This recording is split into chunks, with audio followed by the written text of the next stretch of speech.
Greetings.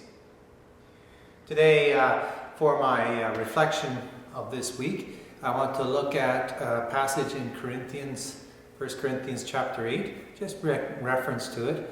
It's one of Paul's letter to the church in Corinth. There's an issue he's trying to address in this letter, and it's around how we take care of one another in a community. At the time, all the meat that you would be eating in Corinth had been first sacrificed in a temple to one of the Greek gods, like Apollo or Zeus or Athena. And this meant that for the new Christians, some of them felt that this was a problem, that they would be eating meat sacrificed to an idol. Where others realized that the idols weren't real anyway, so it didn't matter. So this was two sides, and Paul's point about this was, look, if your brother or sister is going to be impacted by you eating meat because they see you eating meat that came from being sacrificed in a temple, to an idol, to Apollo, and this will cause them harm because they then go and do it themselves thinking it's okay, yet they actually believe otherwise, then you should stop doing that. You should change your behavior for the well-being of the other. So here we are in a pandemic. And I'd like to use that to put myself in the place of those who would not eat the meat of the idol. Because I'm someone who will wear a mask when I'm in public, as I'm pretty sure most of you are. But there are those who, even brothers and sisters in other churches, or maybe in our own church, who will say, I'm not going to wear a mask because it inflicts upon my freedom. Doesn't matter. I'm going to trust entirely on God to protect me, or something along those lines. Likewise, with someone saying, we're going to meet in our church, even though we're told we shouldn't by the health authorities, we're going to do that because God will protect us. And therefore, setting it up for those who trust those authorities, calling them together. So in both cases, mask or the meeting, you may find yourself on the side of the mask, but you're not, I know you're not meeting me in the church. But there's all those different things.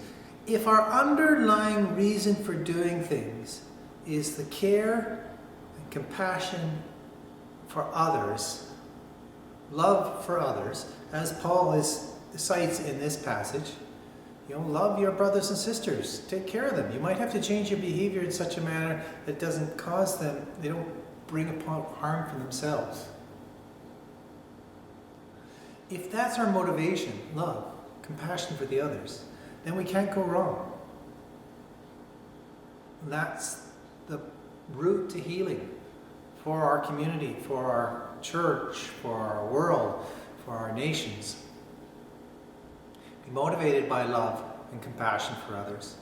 What surprises me during these reflections each week over the last 10 months, and I can't believe it's been 10, 11 months I've been doing this, that what surprises me is so often the subject comes back to just that. Caring for and loving the other. Our actions and what we do and why we do them, the underlying motivation is love. It's not about accomplishment, goals, your ego needs. It's not about gaining more. It's not about being the best. It's not about even being better. It's just about love. Humbly offered for the other. So here we are 10 months or so into this mess, and we've got some months left over to come through yet, right? Probably this summer. I keep saying that, but I keep saying it. Maybe I'm saying it for myself as much as anything else. 10 months plus the 6 we got left over till we get to the summer when enough people have been vaccinated. And here we are. And the time will come when we're coming out of this. Maybe what we can learn as we've gone through is that piece. The need to be compassionate and loving towards the other. And to take that into our new reality of the world, our new understanding of the importance of community and fellowship and connection and relationship. Take love into that place. Not to get your needs met, but to meet the emotional, relational needs of others. Because in meeting the needs of others, you'll be meeting your needs, and they will echo it back to you, reflect it back to you. So love. Such a simple message that could be said in a dozen ways and a dozen times, or 100 ways and 100 times. But in this case, Paul talking about making a choice about our behaviors, motivated by our love for others, so that they can still be included in the community, in the gathering, in the interrelationships that makes up our lives, our culture, our church, our world. May God be with you and bless you. May God be in the midst of every relationship. May love find its way into your heart in such a way that you are healed and the world is healed around you. Thank you. Amen.